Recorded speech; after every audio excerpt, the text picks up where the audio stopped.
Jake, t'es où? Non, non, non, c'est pas possible. Oh non, il est vraiment parti. Qu'est-ce que j'ai fait? Emma, mon ex-femme. On a été mariés pendant 5 ans, et je pensais sincèrement que ça allait entre nous. Pas parfait, mais ça allait. En fait, je me plantais sur toute la ligne, et la façon dont je l'ai découvert, ça a tout changé. Ça a commencé un jeudi quelconque. Je suis rentré plus tôt de mes courses, je suis arrivé à la maison vers 16 heures, les bras chargés de sacs. J'ai entendu le club de lecture d'Emma dans le salon. 5 femmes assises autour de notre table basse, des verres de vin, une pile de bouquins qu'elles n'avaient certainement pas lus, le topo habituel. Je suis entré avec mes sacs, j'ai souri et j'ai lancé « Salut tout le monde !» Silence de mort. Elles m'ont toutes les 5 fixées pendant au moins 3 secondes. Puis, elles ont détourné le regard, de façon très ostensible, et ont repris leur conversation comme si je n'avais même pas ouvert la bouche. Emma n'a même pas tourné la tête vers moi. Je suis resté là, avec mes courses, totalement perplexe. « Qu'est-ce qui se passe ?» j'ai demandé. Rien. Pas un mot. Pas même un petit signe de tête. Elles parlaient par-dessus moi d'un bouquin de psychologie relationnelle qu'elles étaient censées analyser. J'ai posé les sacs sur le comptoir et j'ai réessayé. « Emma, tout va bien ?» Elle est passée juste devant moi pour se resservir du vin, en me contournant comme si j'étais un meuble qui l'encombrait. C'est là que j'ai remarqué un truc bizarre. Leur façon de m'ignorer, ce n'était pas naturel. C'était coordonné, réglé comme du papier à musique, comme si elles s'étaient entraînées. Le club de lecture est parti environ 1 heure plus tard. Elles ont toutes dit au revoir à Emma, l'ont serrée dans leurs bras sur le pas de la porte. Pas une seule ne m'a regardé en sortant, alors que je me tenais juste là, dans l'entrée. Une fois qu'elles furent parties, Emma est montée directement à l'étage, sans dire un mot. Je l'ai suivie, essayant de comprendre ce qui pouvait bien se passer. Elle s'est préparée pour la nuit dans un silence total, a mis ses écouteurs et m'a tourné le dos. Je suis resté éveillé toute la nuit à essayer de donner un sens à tout ça. Emma, elle, a dormi comme une souche, ou du moins, elle en a donné l'air. Je repassais en boucle les regards, le timing, leur façon de bouger ensemble. Puis je me suis rappelé qu'Emma avait mentionné que son club lisait un livre de psychologie sur la communication et le pouvoir. Je ne savais pas encore, mais ce club de lecture avait en fait voté, à 4 contre 1. L'idée ? Me traiter comme si j'étais invisible pendant 30 jours pour me donner une leçon. Emma allait apprendre une leçon bien différente de celle qu'elle avait prévue. Le lendemain matin, vendredi, j'ai fait le café comme d'habitude. Emma est descendue et s'est préparé le sien dans un autre mug, pas celui que je lui avais sorti. J'ai tenté de briser la glace. « Tu as bien dormi ?» Rien. Silence complet. Elle s'est fait son petit déjeuner, a laissé mon bol habituel dans le placard au lieu de le sortir. Puis elle est allée dans son bureau et a fermé la porte brusquement. C'est là que j'ai compris que ce n'était pas juste une humeur passagère, ça allait durer. J'ai travaillé sur mon ordinateur dans le salon toute la journée. Emma est sortie pour déjeuner vers midi sans rien me proposer. Elle a passé des coups de fil juste à côté de moi, riant et discutant avec ses interlocuteurs. À la seconde où elle raccrochait, son visage redevenait de marbre. Je lui ai envoyé un SMS.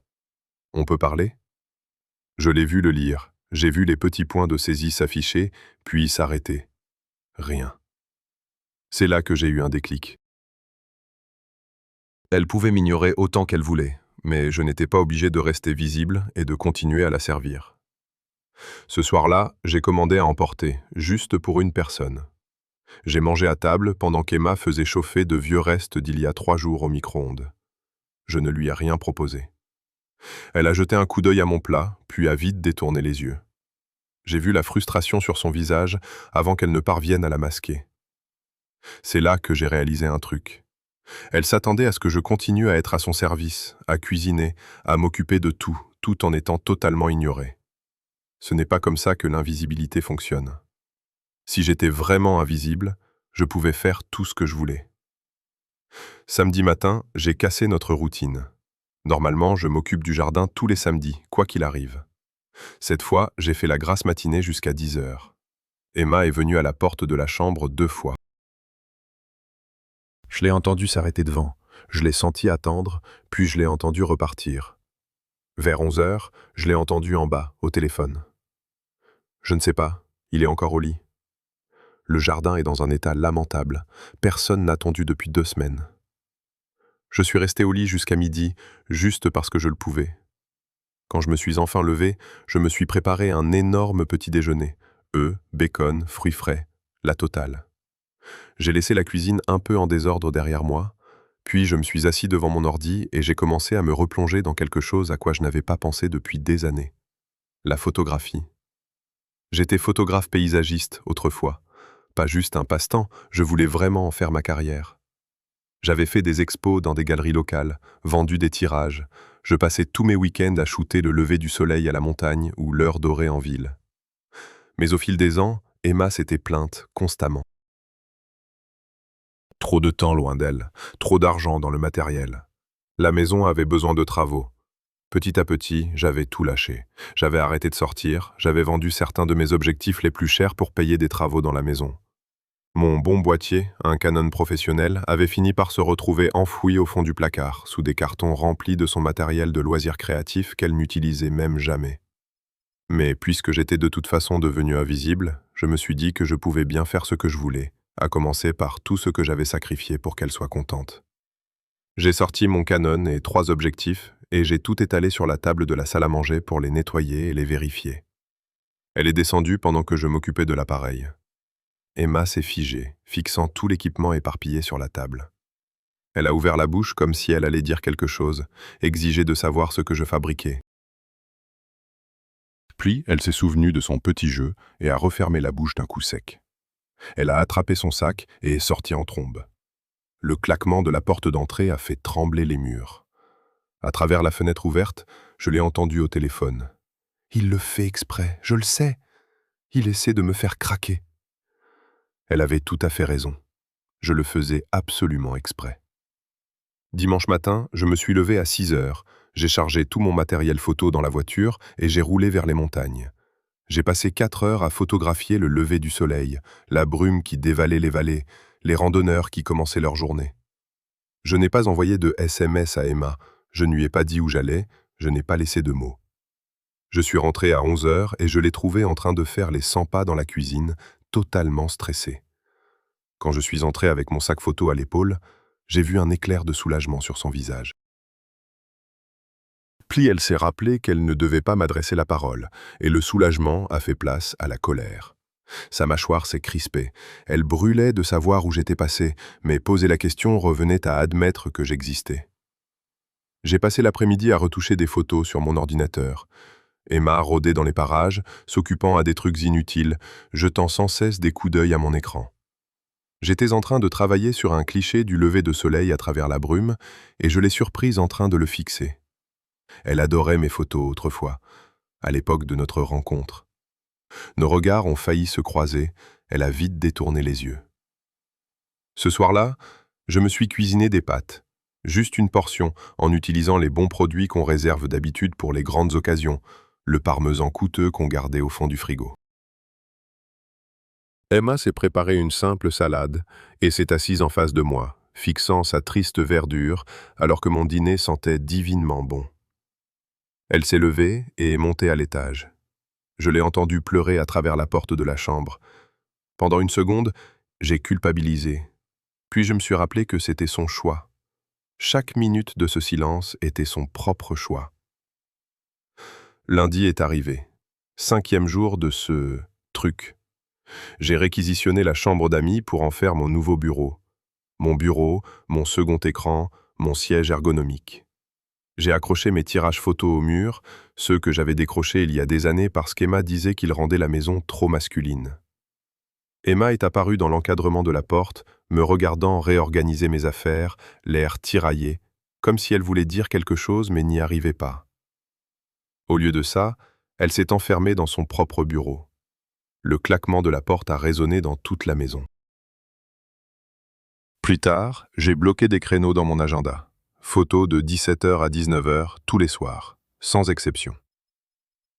J'ai remarqué qu'Emma avait noté une baby shower pour samedi prochain, à laquelle elle s'attendait clairement à ce que je l'accompagne.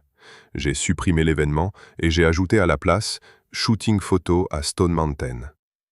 Je l'ai entendue avoir un hoquet de surprise depuis l'autre pièce. Elle a surgi dans l'embrasure de ma porte, son téléphone à la main, pointant l'agenda sur son écran, le visage rouge. « Tu as besoin de quelque chose ?» ai-je demandé calmement. Elle a tourné les talons et est partie sans un mot. Chaque changement que je faisais, chaque espace que je récupérais, était une nouvelle brèche dans son emprise. Ce soir-là, je suis allé à Piedmont Park pour l'heure dorée. J'ai shooté pendant 2 heures, j'ai discuté avec d'autres photographes et j'ai réalisé à quel point je m'étais isolé. Je suis rentré à 8 heures pour trouver Emma en train de manger des céréales à même la boîte pour tout dîner. Elle m'a lancé un regard noir, fixant mon appareil, fixant cette liberté que je reprenais. Mardi, 6e jour. Ce matin-là, j'ai reçu un message de Mike, un vieil ami avec qui je partais shooter tous les week-ends avant Emma. Il avait vu mes posts Instagram du week-end. « Mec, ça fait plaisir de te voir t'y remettre. Ça te dit de prendre un café cette semaine ?» Je l'ai rejoint en ville. On a discuté pendant 2 heures de boîtier, de composition, de sorties qu'on pourrait faire. Il m'a demandé où j'étais passé. Je lui ai servi la version courte. Pris par le quotidien, tu sais ce que c'est. Il m'a regardé comme s'il se doutait qu'il y avait autre chose, mais il n'a pas insisté. Eh bien, peu importe ce qui t'a ramené, je suis content que tu sois là. Tu avais trop de talent pour arrêter comme ça. On a prévu de shooter ensemble le week-end suivant. En retournant à ma voiture, j'ai réalisé à quel point mes amis, qui partageaient mes passions, m'avaient manqué. Emma n'a jamais compris la communauté des photographes. Elle disait toujours que c'était une excuse pour fuir mes responsabilités, ce qui était faux.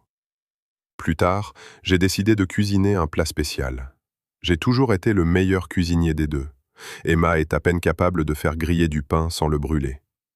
J'ai préparé des tacos au bœuf à la coréenne, tout à la main. La maison sentait incroyablement bon. Emma est descendue, attirée par l'odeur. Elle m'a regardé dresser un taco parfait, avec toutes les garnitures. Je me suis assis à table sans lever les yeux. Elle s'est préparée des tartines au beurre de cacahuète et s'est installée en face de moi, fixant mon assiette. J'avais passé 5 ans à cuisiner des plats qu'elle appréciait à peine. Désormais, elle allait pouvoir apprécier ce qu'elle considérait jusqu'ici comme acquis. Vers 14 heures, Sarah, une amie d'Emma, est passée. Elle discutait au salon. Je les ai croisés avec mon sac photo, mentionnant que je sortais pour un shooting. Sarah a dit « Oh, salut Jake, tu t'en vas ?» Emma a fait un geste sec de la main pour lui couper la parole. Sarah a eu l'air confuse. On ne m'adresse plus la parole, même au milieu d'une phrase. Je les ai regardés échanger ce dialogue silencieux. Sarah semblait mal à l'aise. « Emma, c'est vraiment bizarre », a-t-elle murmuré, comme si c'était un secret. Emma m'a alors entraîné brusquement dans la cuisine. J'ai entendu des chuchotements, comme si elle complotait quelque chose. « On s'est engagé là-dedans pour 1 mois entier. Il doit apprendre à rester à sa place. » La voix de Sarah, bien que basse, était distincte. « Ça me semble un peu extrême, M. » Même ses amis les plus proches trouvaient que toute cette histoire était dingue. Mais Emma était déterminée à gagner, quel que soit le jeu auquel elle pensait qu'on jouait. Ce soir-là, je mettais à jour mon vieux site de photographie, celui que j'avais laissé expirer il y a des lustres, quand je suis tombé sur un truc de fou dans mes messages.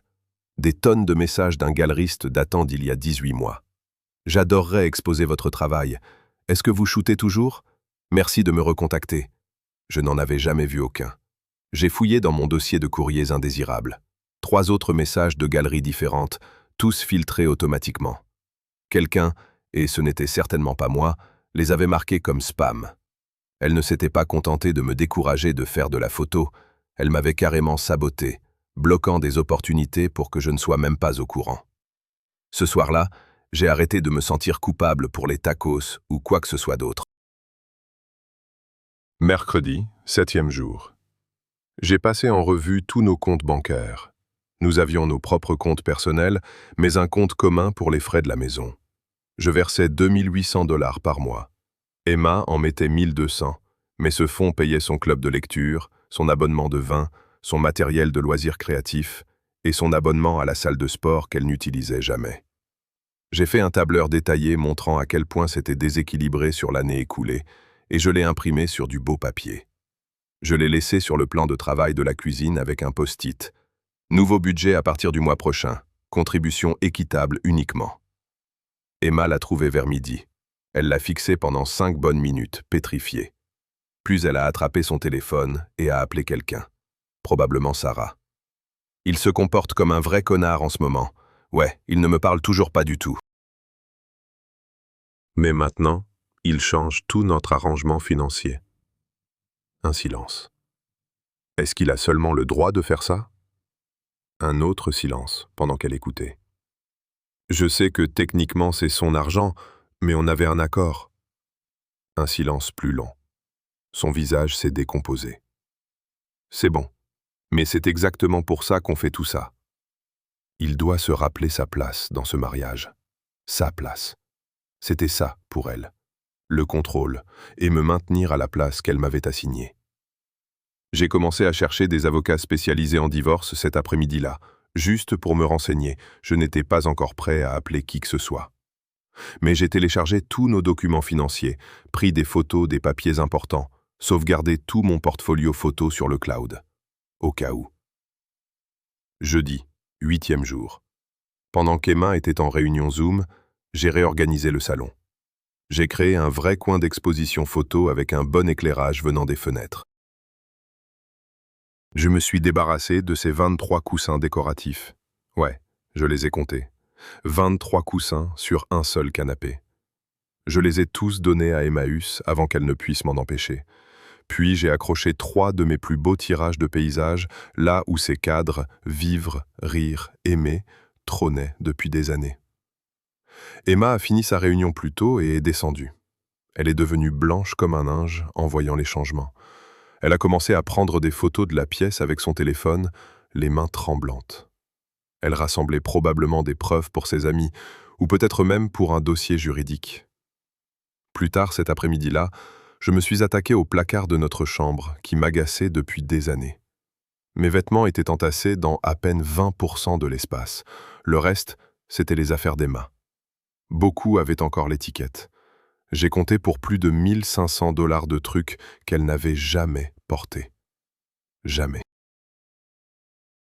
J'ai mis tout ce qui avait une étiquette dans des cartons et je les ai déposés dans son bureau avec un mot. Donne-les ou vends-les sur eBay, à toi de voir. Puis j'ai réparti mes vêtements dans le placard comme une personne normale. Elle a découvert ça à 15 heures. J'ai entendu des cris et des pleurs à travers la porte fermée de son bureau alors qu'elle appelait quelqu'un. Il est en train de démanteler toute la maison, pièce par pièce. C'est un comportement abusif, ce qu'il fait.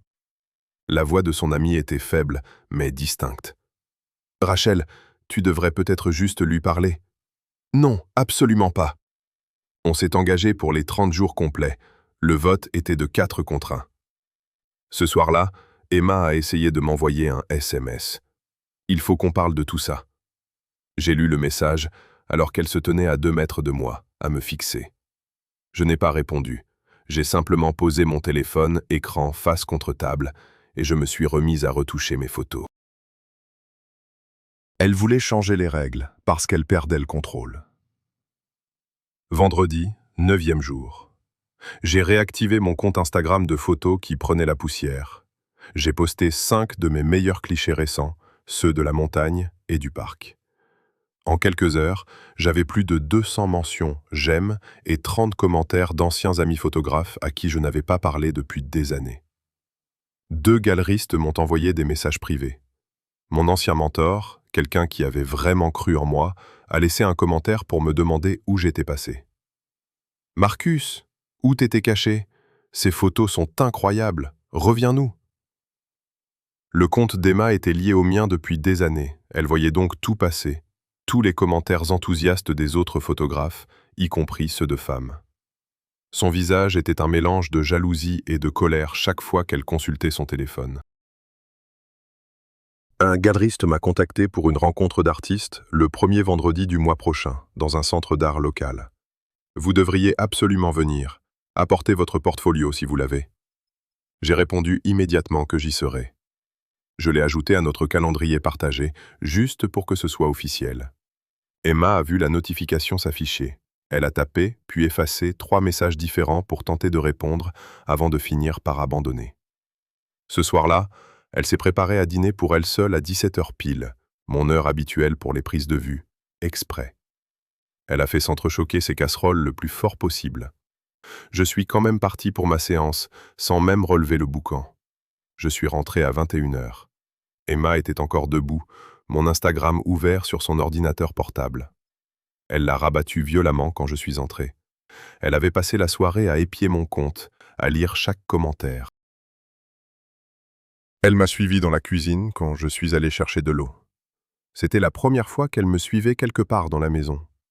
Elle a ouvert la bouche à plusieurs reprises, brûlant de m'interroger sur les femmes qui commentaient mes photos, sur cette histoire de galerie, brûlant d'exiger des réponses.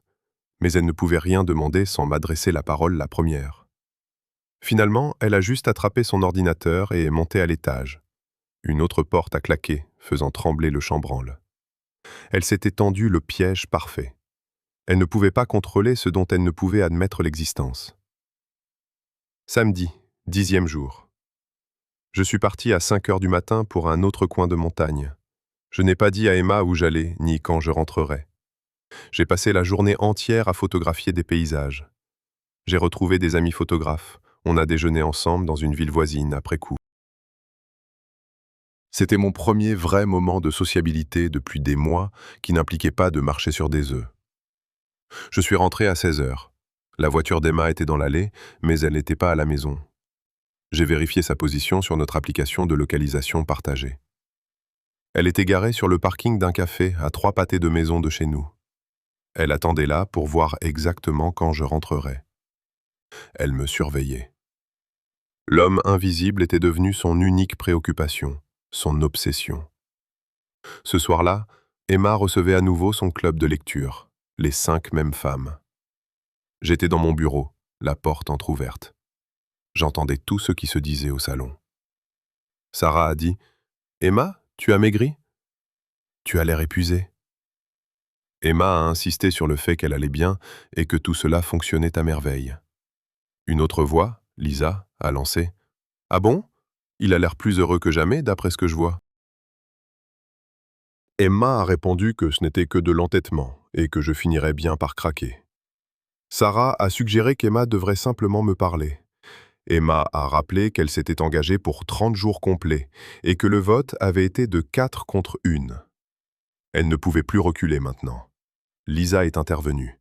« Je n'ai pas voté pour ce truc de l'homme invisible. J'ai voté pour que tu aies une conversation honnête avec lui sur tes sentiments. » Emma a dit qu'il était trop tard et qu'elle ne pouvait pas rompre le silence la première car cela signifierait que j'avais gagné. Une sorte de compétition. Sarah a demandé ce qu'Emma pensait être en train de gagner. Un long silence a suivi. « Mon mariage », a fini par lâcher Emma. Je suis en train de reconquérir mon mariage. La voix de Lisa était basse, triste. Je ne crois pas que ce soit comme ça que ça marche, Em. Elle avait transformé notre union en un jeu qu'elle était déterminée à gagner. Elle ne voyait pas qu'elle avait déjà perdu tout ce qui comptait. Cette nuit-là, je n'ai pas pu dormir, mais ce n'était pas à cause du stress ou de l'inquiétude, c'était de la pure excitation. Je me suis inscrit sur un forum de photographie en ligne dont je faisais partie il y a des années et j'ai posté quelques travaux récents dans la section critique.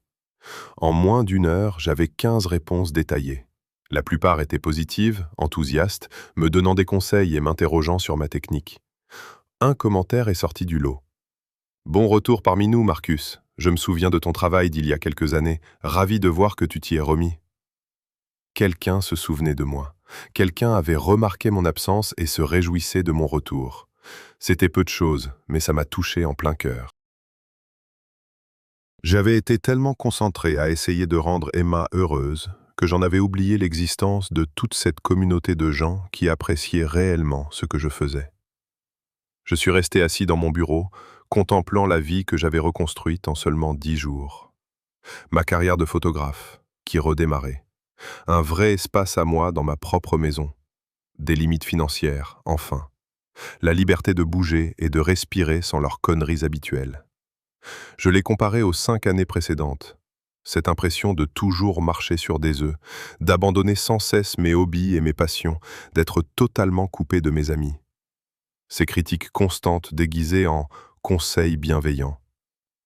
J'ai ouvert Google et cherché des avocats spécialisés en divorce dans le secteur. C'était un dimanche. J'ai passé des appels à 3 avocats différents depuis ma voiture, garée sur des parkings au hasard en ville.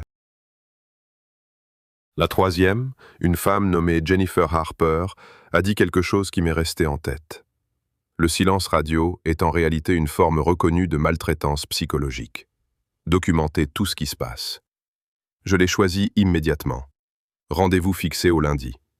Elle m'a envoyé des formulaires et une liste de contrôles par email. Le dimanche soir, après les appels à l'avocate, j'ai retrouvé mon vieux portfolio dans un carton, tout au fond du garage. De vrais tirages de mes meilleurs travaux. Des prix remportés lors de concours de photographie. Des coupures de presse d'un article dans un magazine d'art local. J'avais oublié que la majeure partie de tout cela existait. Emma n'avait jamais voulu que ces choses soient exposées dans la maison. Elle disait que c'était de la vantardise, que c'était prétentieux. Alors j'avais tout rangé des années plus tôt, et j'avais fini par oublier. En les parcourant aujourd'hui, je voyais quelqu'un que je ne reconnaissais presque plus. Un artiste confiant, qui avait une vision claire et le talent pour la concrétiser. Quelqu'un qui avait été reconnu et célébré pour son travail. Cette personne avait disparu lentement au fil de 5 ans de mariage, mais elle refaisait enfin surface. Lundi, 12e jour. J'ai pris une pause déjeuner prolongée pour rencontrer Jennifer Harper en personne à son cabinet. Son bureau était en centre-ville, professionnel et élégant. J'ai tout expliqué. Le vote du club de lecture, le silence coordonné. Je lui ai montré ma chronologie et toutes mes preuves. Elle a eu un regard compatissant mais n'a pas semblé du tout surprise par mon récit. Je vois des cas comme celui-ci plus souvent que vous ne le pensez. C'est moche. Elle a examiné attentivement ma situation financière. Vous êtes en très bonne posture, compte séparé. Pas d'enfants. Maison aux 2 noms, 50-50. Nous pouvons déposer la demande immédiatement si vous le souhaitez. Il y a un délai de carence de 30 jours dans cet état. Où irez-vous quand vous partirez ? A-t-elle demandé, comme ça. Je n'y avais même pas réfléchi.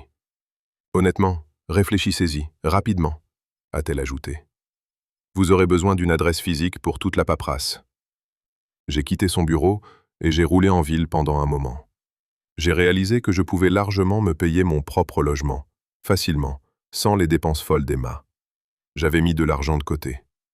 Je me suis arrêté devant un immeuble d'appartements neuf près du parc et j'ai visité un 2 pièces avec d'immenses fenêtres, une lumière parfaite pour la retouche photo. Je le prends, ai-je dit aussitôt. Quand puis-je emménager ? La vérification du dossier prend 24 heures. Vous pourriez avoir les clés d'ici mercredi après-midi. J'ai payé toutes les cautions sur le champ. Pour la première fois depuis des semaines, j'ai ressenti une réelle excitation face à l'avenir. Je suis rentré à 19 h ce soir-là pour trouver Emma qui m'attendait, toute d'énergie agressive vêtue. « Déjeuner à rallonge », a-t-elle lancé. Ce n'était pas une question, juste une pique envoyée comme ça. Je l'ai regardée, calme. « Tu as dit quelque chose ?» ai-je demandé. Elle a refermé brusquement son ordinateur et est montée à l'étage. Je l'ai entendu au téléphone immédiatement. Il s'est absenté pendant 4 heures aujourd'hui. 4 heures entières, a répondu son ami, de façon parfaitement audible. Emma, tu ne peux pas fliquer ses moindres faits et gestes si tu ne lui adresses même pas la parole. Ça ne marche pas comme ça. Mais je suis sa femme, a répliqué Emma. Alors comporte-toi comme sa femme. Long silence de la part d'Emma. Il ne me reste que 20 jours, a-t-elle dit. Je peux le faire.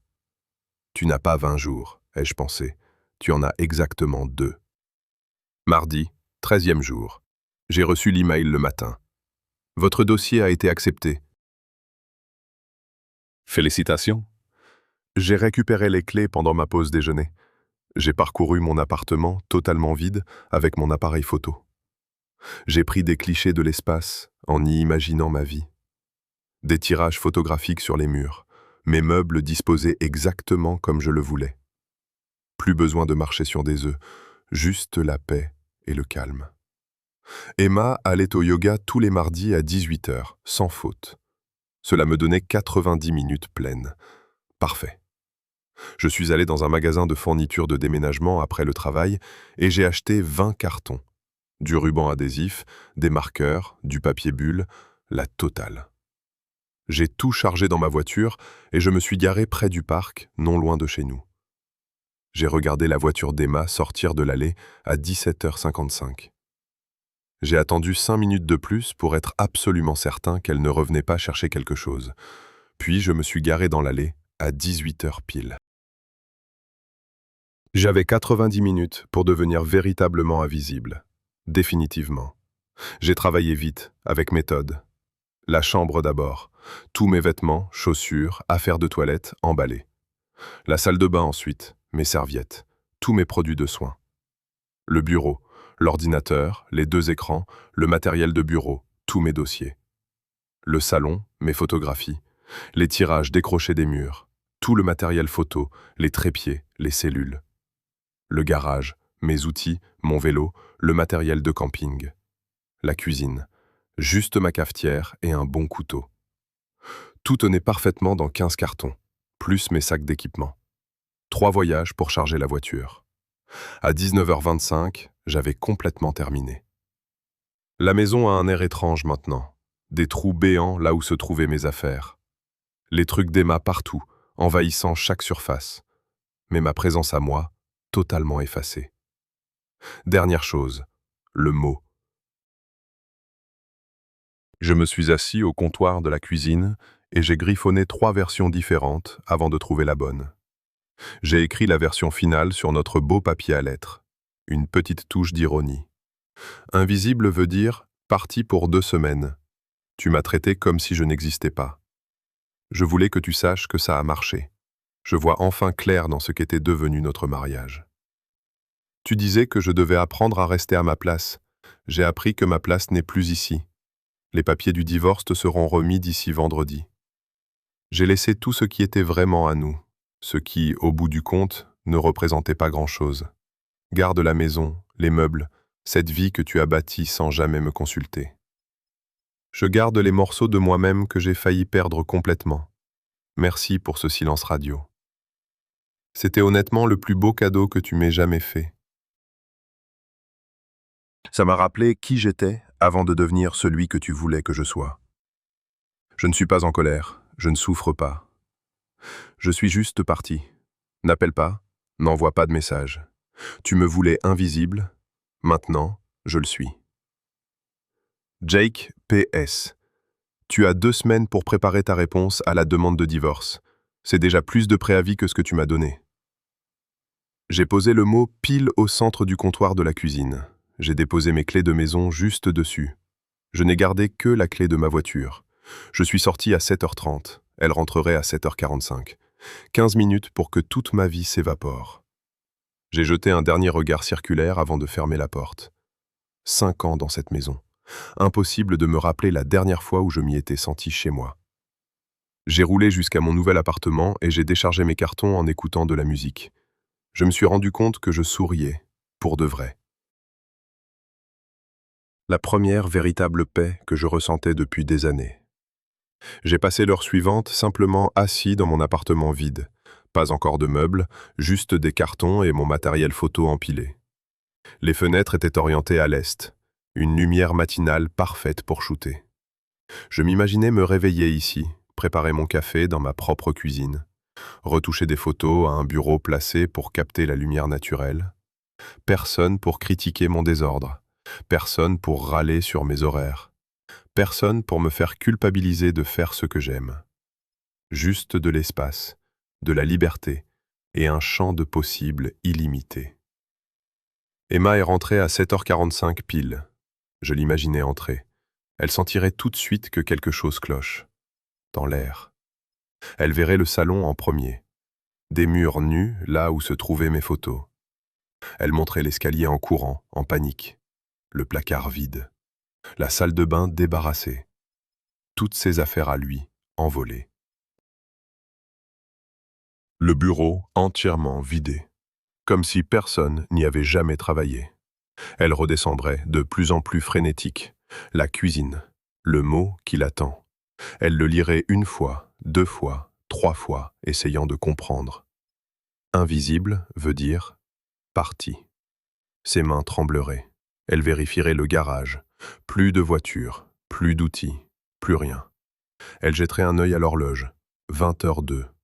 Mon téléphone a commencé à exploser à 20h15. Emma qui appelait encore et encore. J'ai rejeté chaque appel. Un SMS est arrivé. « Jake, t'es où ?» Je n'ai pas répondu. Appel rejeté, appel rejeté. SMS. « C'est pas drôle. » SMS. « Il faut qu'on parle, tout de suite. » SMS menaçant d'appeler les flics. Appel rejeté, puis une notification de message vocal. « Jake, je ne sais pas ce que tu t'imagines faire, mais tu dois rentrer à la maison immédiatement. Ce n'est pas une blague. » D'autres appels, d'autres messages affluaient. « Je vais appeler la police, je vais signaler ta disparition. » J'ai fini par répondre à celui-là. « Je n'ai pas disparu. Je suis parti. C'est différent. » Emma a répondu instantanément. « T'es où ?» J'ai tapé, simplement, « Invisible ». Puis j'ai bloqué son numéro. Terminé. Vers 11h, l'application de ma sonnette connectée est devenue dingue. J'avais toujours accès à la caméra de l'ancienne maison. J'avais oublié de supprimer mes accès. J'ai regardé le flux par simple curiosité. Sarah était là, avec Emma, sur le perron. Sarah essayait de la calmer, tandis qu'Emma pleurait en agitant les bras. Sarah a fini par partir, l'air épuisé. Puis j'ai commencé à recevoir des appels de numéros inconnus. Emma utilisait les téléphones de ses amis pour tenter de m'atteindre. Je n'ai pas décroché. Un SMS du numéro de Sarah, clairement écrit par Emma. « Tu ne peux pas quitter ta femme comme ça sans discuter, c'est de la folie. » J'ai répondu une fois. Elle ne m'a pas adressé la parole pendant 2 semaines. Je lui rends l'appareil pour les 2 prochaines années. Bloqué, ce numéro aussi. Enfin, à 1h47 du matin, un SMS du téléphone de la sœur d'Emma.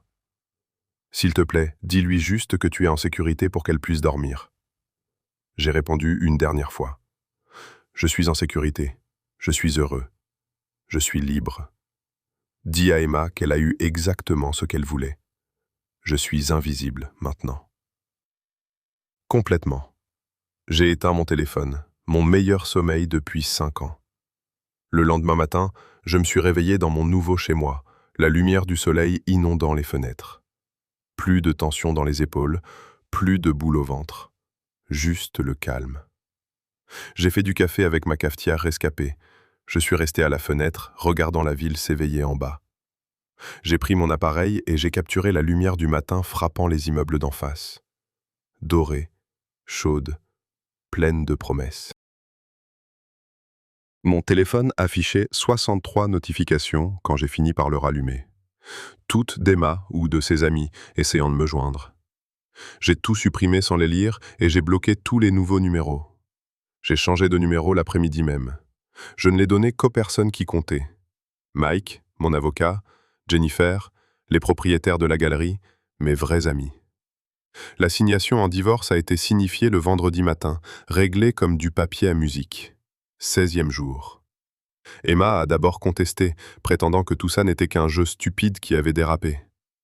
Son avocat a entendu notre version de l'histoire. Sa réponse a été sans appel. 2 semaines de silence radio, ce n'est pas un jeu, c'est de la maltraitance psychologique. Emma a tout tenté pendant les 60 jours suivants. Les larmes, les supplications, la colère, les promesses de changer. Du tout au tout. Elle a laissé des messages vocaux que je n'ai jamais écoutés. Elle s'est présentée à mon immeuble, mais le service de sécurité l'a refoulée à chaque fois. Elle a envoyé des lettres que j'ai renvoyées sans les ouvrir. Jennifer disait qu'Emma traversait les phases classiques du deuil. Ne lui donne rien. Je ne lui ai rien donné. Au bout de 60 jours, Emma a fini par accepter une médiation. Je me suis assis face à elle pour la première fois depuis le 14e jour. Elle avait changé. Plus mince, fatiguée, vieillie. Elle a essayé de me parler. Jennifer lui a coupé la parole. Toute communication passe exclusivement par les avocats. Les yeux d'Emma se sont remplis de larmes. Je n'ai rien ressenti.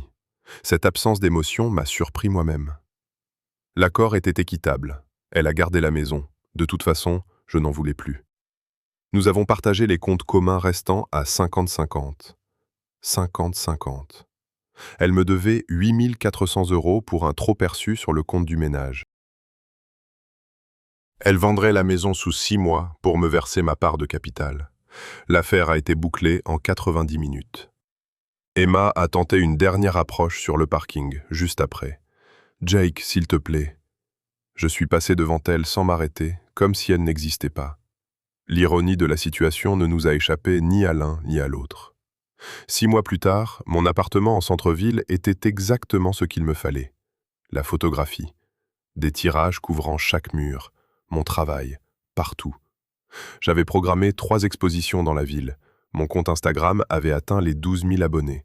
J'avais réintégré mon ancien collectif de photographes. La première expo avait lieu dans ce quartier d'artistes très branché. 30 de mes tirages au mur, encadrés par des pros. Il y avait pas mal de monde, des gens qui aimaient vraiment mon travail, qui comprenaient ma vision, qui posaient des questions pertinentes sur la technique.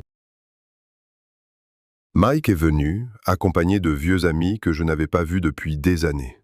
Ils m'ont dit que je leur avais manqué, qu'ils étaient heureux de mon retour. Une femme a acheté 3 tirages.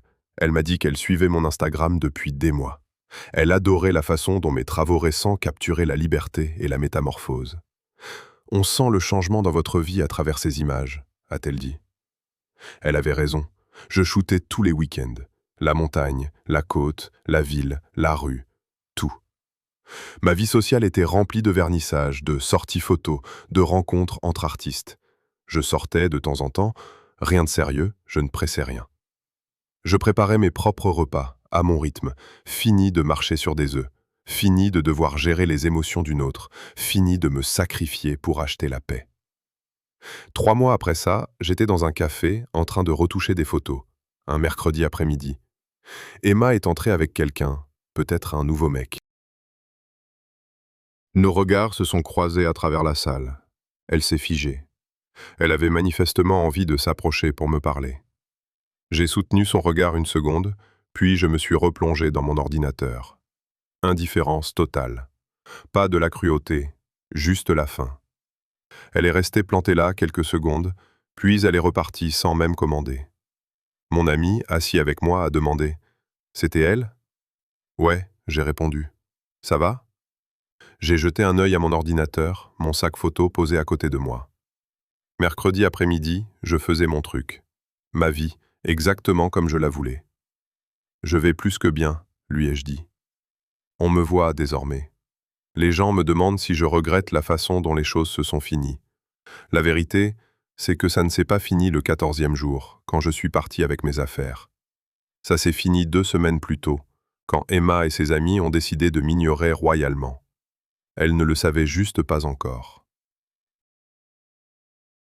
Ce silence radio était censé me remettre à ma place, me faire quémander son attention, me rappeler à quel point j'avais besoin de son approbation. Au lieu de ça, ça m'a montré à quel point je n'avais pas besoin de toutes ces conneries. Certaines leçons se retournent contre leur auteur. Certains cadeaux n'en ont pas l'air au début. Emma m'a offert 2 semaines de silence, et je lui ai donné exactement ce qu'elle voulait. Un mari invisible. Eh bien, il a disparu pour de bon. Maintenant, il y a quelqu'un de mieux. Quelqu'un qui prend sa place, qui crée, et qui ne s'excuse pas d'être là. Aujourd'hui, quand on m'interroge sur le divorce, je raconte toute l'histoire. Ma femme a fait comme si j'étais invisible pendant 2 semaines, alors j'ai rendu la chose officielle. C'est la meilleure décision de ma vie. Pas parce qu'elle a arrêté de m'ignorer, mais parce que j'ai enfin fini par me voir. Moi.